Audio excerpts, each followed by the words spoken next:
कदम कदम आया तुझे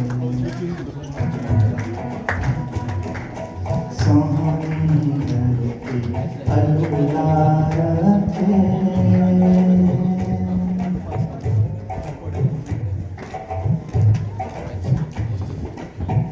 तेरा हर एक जरा हमको अपनी जान से प्यारा तेरा हर एक जरा हमको अपनी जान से प्यारा तुझसे है ये शान हमारी तुझसे नाम हमारा जब तक है ये दुनिया बाकी जब तक है ये दुनिया बाकी हम देखें आज़ाद हम देखें आज़ाद तुझे हम देखें आज़ाद तुझे सोहनी धरती अल्लाह रखे कदम कदम आबाद कदम कदम आबाद तुझे कदम कदम आबाद तुझे सोहनी धरती अल्लाह रखे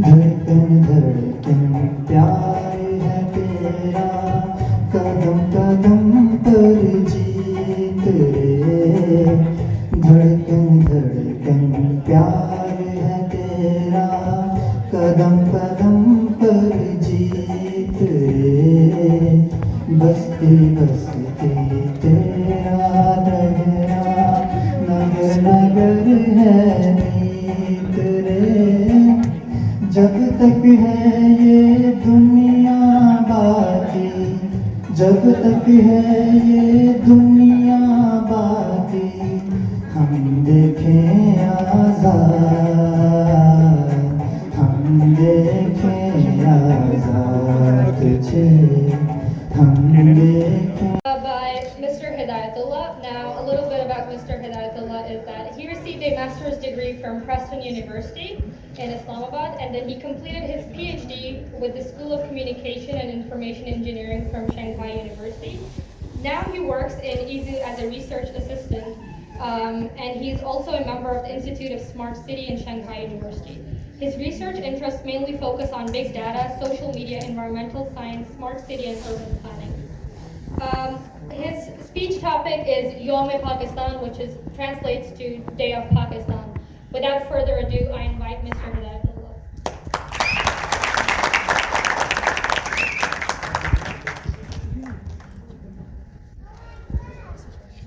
Bismillahirrahmanirrahim and Assalamu alaikum everyone.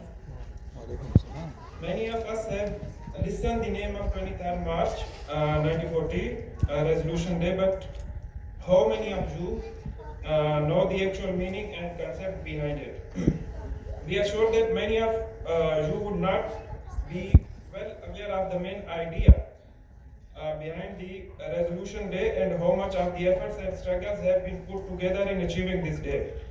On 23rd March 1940, it was much confirmed that Muslims were in the need of separate homeland, and they desired to live with complete freedom and attain their own rules to follow the country. This day is special in the sense that Muslims gather at one platform by showing the best unity and brotherhood impression. They basically want an Islamic independent country place. Now you would be thinking about in mind that why this day is so much important, just on the fact that so many of the Muslims gather on one platform, and that's all. Resolution Day is in real term of the day when the Muslims put all of their efforts into achieving the homeland which they deserve the most in the subcontinent. For the Muslims, this is the day When Allah shows His blessings on them, Allah created this nation as unique and independent, so no one slaves to anyone. It is the mark of this successful constitution. Men of Affairs Turkey. Please give it up for Maryam Khan.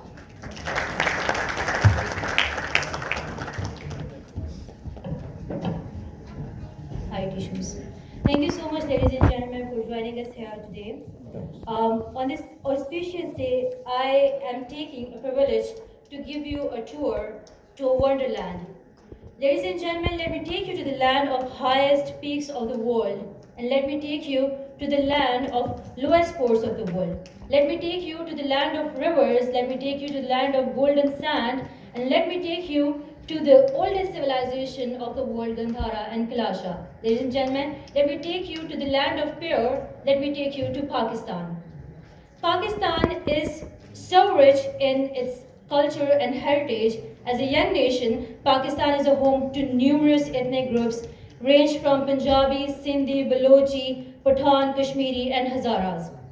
Pakistan's cultural gamut is so vital that only Punjab, which is the population-wise the biggest part of Pakistan, has the traces of Mughals, Sikhs, and Marathas, etc. Blessed by the Sufis and saints, Pakistan's this part is the most industrialized part of the region, and therefore you can find a blend of modernity and ancient civilization together. Punjab is not only significant for Muslims, but it has a great significance for Hindus and Sikhs as well. The birthplace of the founder of Sikh religion, Guru Nanak, is in Punjab, and one of the oldest temple of Hindu religion, Tatas Raj, is also located in Punjab. Lahore, which is known as the city of lively people, is also a part of Punjab. Moving to the gateways of Islam, which is also called Babul Islam, Sindh, this part is the home to two UNESCO designated world sites and contains the country's two busiest coastlines, Port Qasim and Port of Karachi. This place is also rich in the mango production, and Karachi, which is also known as the City of Lights, is a part of Sindh. Now I will take you to Balochistan. Ladies and gentlemen, you must have heard of CPAC and One Belt, One Road initiative. Balochistan's Gwadar Port is the flagship project of CPAC, and this is the world's lowest port. Balochistan is surrounded by dry but rich mineral mountains, and this barren land of Balochistan is rich with oil and mineral gas. On the northern side of Pakistan, you can find some heavenly sceneries. Khyber Pakhtunkhwa is the fourth province of Pakistan and the land of hospitality. With a mesmerizing landscape, comprehensive culture, astonishing history, legendary conquerors, it's a hub of tourism. The province is at the northwest of Pakistan and it borders with Afghanistan. It also borders some of its places with Tajikistan and Kyrgyzstan sector. The journey of hypnotic sceneries and the heavenly side doesn't end here. I am presenting you now the Gilgit-Baltistan, which is very less populated but very rich in the scenery sites. Its natural environment is usually described as superlative peak with a K2, which is the second highest peak of the world. And finally, the jugular vein of Pakistan. We can never forget to mention Azad Kashmir. Azad Kashmir, ladies and gentlemen, is the independent part of Kashmir. Azad Kashmir has its own national emblems with a national flag, a national anthem, president, a cabinet. This fertile and green scenic mountainous valley is also called the heaven on the earth. Pakistan, ladies and gentlemen, holds a very important part in the international community, and it's a only predominantly Muslim country which has the nuclear capability, and the seventh largest army in the world. I have a million reasons to express my love for my country, but I have to end here. But at the end, I would say that I love the innocent, moderate, and downtrodden civilians of Pakistan who never give up their courage to present the positive and progressive image of Pakistan. Pakistan, Zindabad. Zindabad.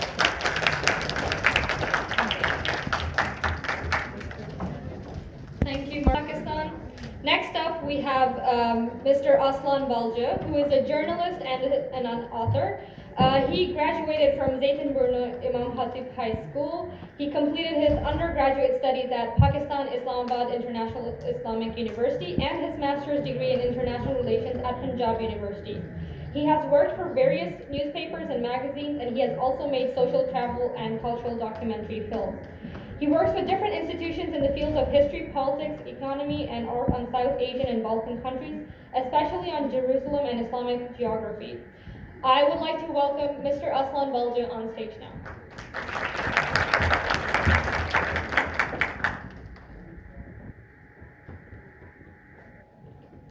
Bismillahirrahmanirrahim. Honorable Consul, scholars, speakers, dear students, ladies and gentlemen, Assalamu alaikum wa rahmatullahi wa barakatuh. So, thank you very much to invite me here. I am very happy today I am with you. So 23rd of March is very important date for Pakistan history. So today we are here, we are understanding what's happened at 23rd past, and I would like to say Happy Pakistan Day, inshallah, and for long life for Pakistan. So I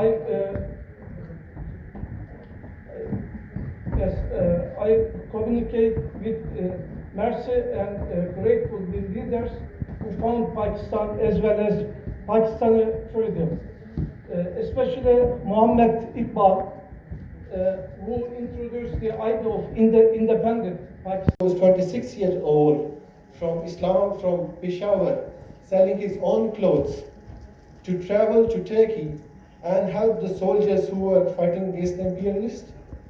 Let's ask the people of the Philippine mutiny, those 800 people, 47 of them who were hanged, the Muslims of India, who refused to fight when they came to know that they are going to be taken by the British to another land where they are going to fight the Ottoman brothers.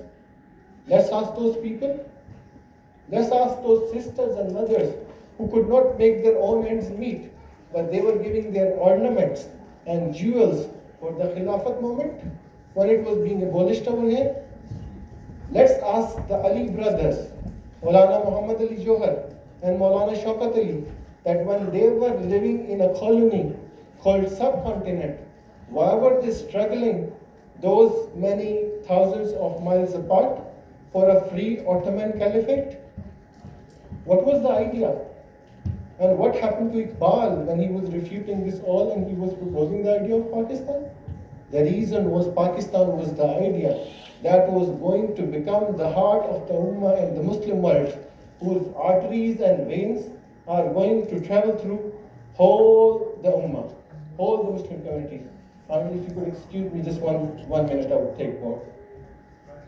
So concluding, I didn't have to say something, but concluding, if you want to understand the opportunity Pakistan has given you, then see the fate of the 33,000 Gujaratis who were burned alive in Gujarat in India, and their corpses were not attended by nobody. Think about the fate of or plight of the Kashmiris, of the Philistinis, and of your own when you go to the Western countries. I have been to the Western countries. Let's not forget this fact. When your sister's hijab is ripped in the Western countries, when you are told in the Western countries for being Paki to go back and live in your own land, then you have to thank Qaid, you have to thank Allah, and you have to thank Iqbal for giving you a land or piece of land where nobody can dare to tell you that you are a Paki and you have to go back to your land. Thank you.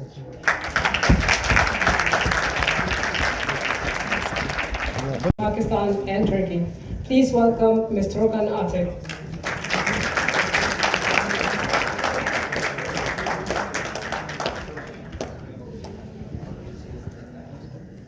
Assalamu alaikum everyone, and मैं उम्मीद करती हूँ आप सब लोग ठीक होंगे, खैरियत से होंगे। शुक्र अल्लाह का मैं भी ठीक हूँ। I hope everyone you are good, and special thanks to excited, International Student Club to invite me here. My name is Türkan. I'm from Turkey. Let me introduce about me. Maybe you will get about me. I am also my name is Türkan. I'm from Turkey, and I went to Pakistan for complete my education in 2014 in Lahore, the University of Central Punjab in psychology department. It's a long journey behind my story, and I can understand international students when they went to other countries. Even I can feel your pain, how you suffer in other countries. First of all, it was a very big journey for me to go Pakistan and complete my education here. Because before going to Pakistan, I never heard about the Pakistan. There is a country kind of a Pakistan. When I went to Pakistan, it was a very big challenging for me to complete my education there because the culture is different, foods are different, especially foods are different, and dressing style is different, you can see. But I am very happy to study in Pakistan. When I went to Pakistan, I understand that, yeah, there is a Muslim country except Turkey or Indonesia. When I came back from Pakistan, and I thought that I need to do something about Pakistan because in international media there was no any news about Pakistan in good ways. And I thought that I need to do something for Pakistan, and I opened my YouTube channel 2 years ago. I am making my videos in Urdu languages, and I am introducing to Pakistani people about Turkey. When I'm going to Pakistan, I am introducing to Pakistan to Turkish people.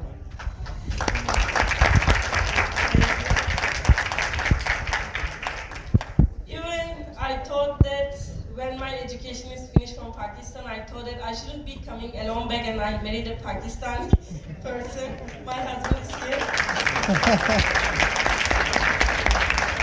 Thanks to him.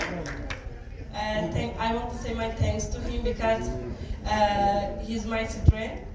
Actually, I will not make big speech for you guys.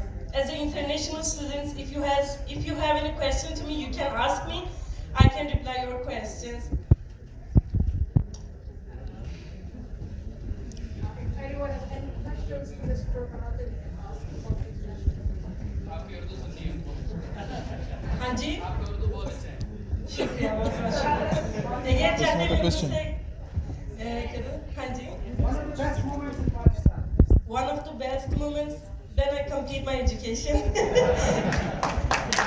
it was too hard. When I went to Pakistan, I didn't know English and Urdu. I just went with the Turkish language. 1 year I just get English course. When I get my studies, I understand that teachers are teaching in Urdu. It was very big challenging for me. It was best moment when I graduated from my university. Yeah. What's the biggest culture shock in Pakistan? Biggest culture shock. There is also biggest culture shock, but biggest shock for me was weather. It was too hot in Pakistan. But if we talk about the biggest culture shock, I can say that food. Food. वो वही लाते हैं ना खाना क्योंकि chicken fry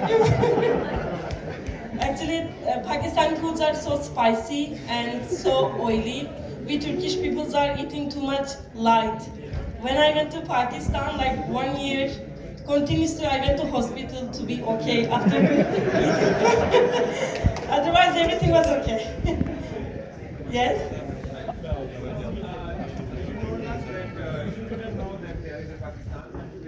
Yes.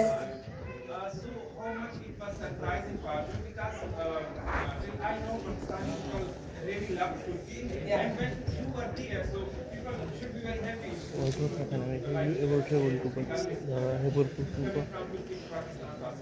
Actually, in my university, there was no any Turkish students except 3%.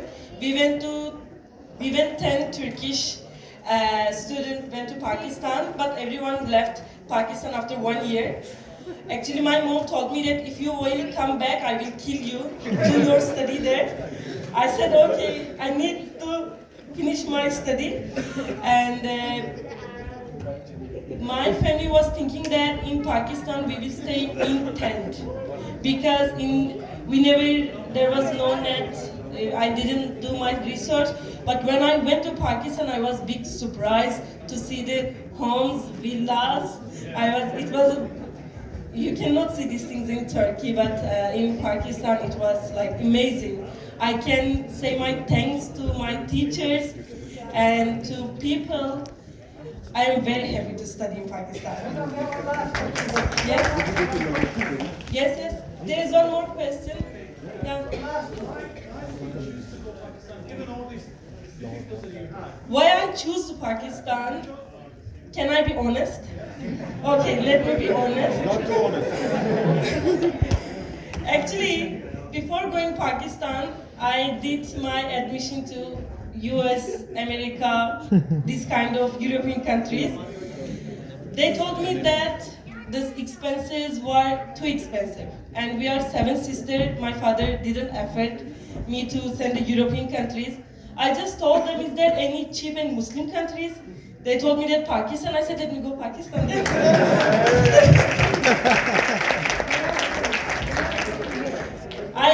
I am so happy my father didn't afford. Have you ever visited Peshawar? Have you ever visited Peshawar? Peshawar? Yes. The land of hospitality. One more thing.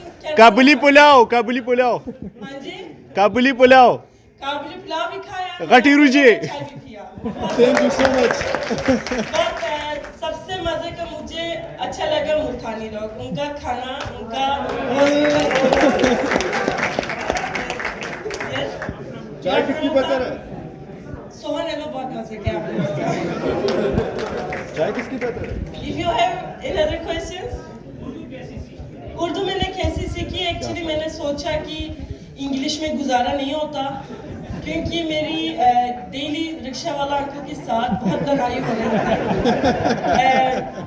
लोग कहते थे ठीक है अभी मैं आपको 50 रुपए में लेके जाती हूँ, बाद में कहते थे 100 रुपए 20 रुपए. मैंने कहा जरूर मैंने उर्दू सीखनी है. तो स्टडीज में भी टीचर के साथ दोस्तों के साथ. और उर्दू तो कुर्दिश लैंग्वेज में बहुत सिमिलर है. मैं तो खुद ही कुर्दिश हूँ, इसलिए मुझे इतना ज्यादा मुश्किल नहीं लगा. One more question. Yes.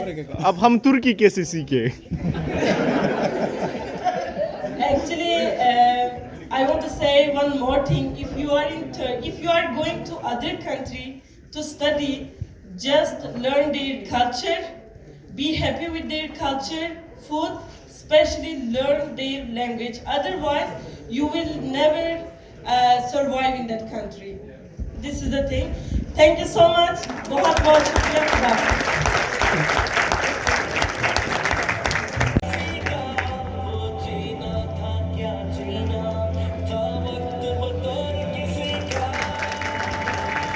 Mr. Aslam Warji, please come on the stage. Round of applause.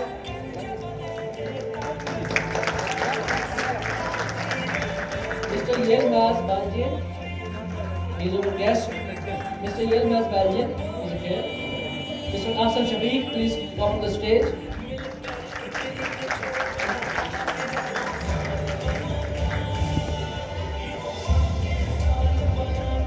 Mr. Owais Khan. Mr. Owais Khan is here. Please come on the stage, please.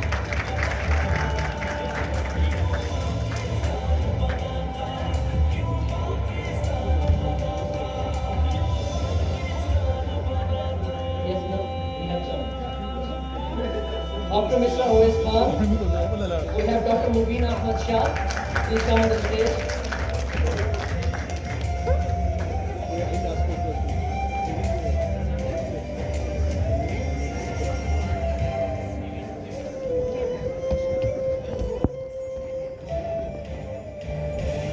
I would like to invite Ms. Turkan Ate. Please come on the stage.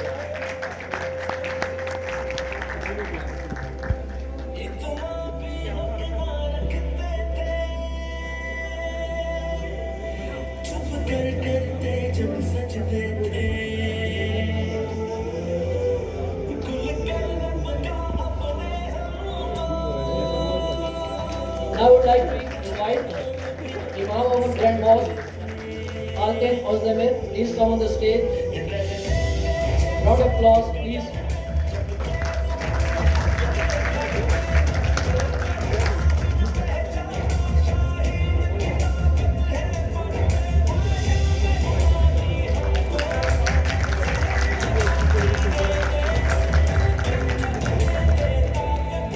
I would like to invite Usama, Sayyid Muhammad Usama. He is the president of International Student Club. He is the main organizer of this program. Round of applause for him, please.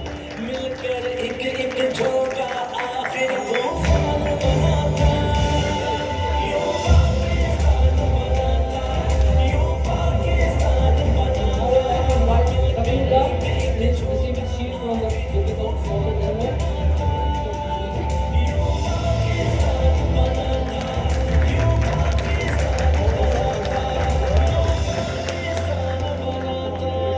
Last one, Ms. Mariam Khan, please come to the stage.